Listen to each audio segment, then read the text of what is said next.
Jambo sana mtazamaji wetu wa Multimedia 2025.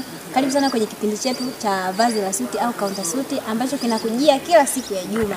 Na leo tuko na mada yetu ambayo inasema kwamba vazi la suti lilianzishwa mwaka gani, lilianzishwa na nani, lilianzishwa wapi na lengo la kuanzisha suti ilikuwa ni nini.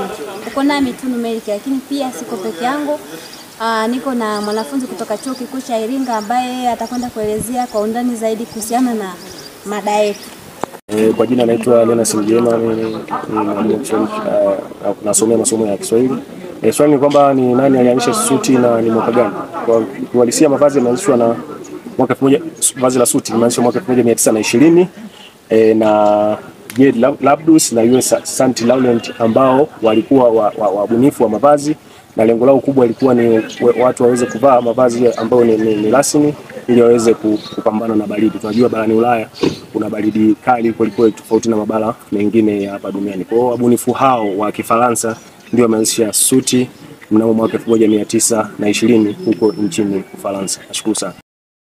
Naam, asante sana kwa kuwa pamoja nasi kuanzia mwanzo wa kipindi chetu mpaka kufikia tamati. Natumaini mmeweza kuelewa vizuri kabisa na kwa undani kuhusiana na mada yetu ya leo. Asanteni sana. Karibuni na kwa vipindi vingine vinavyoendelea. Ulikuwa nami Tunu Melki.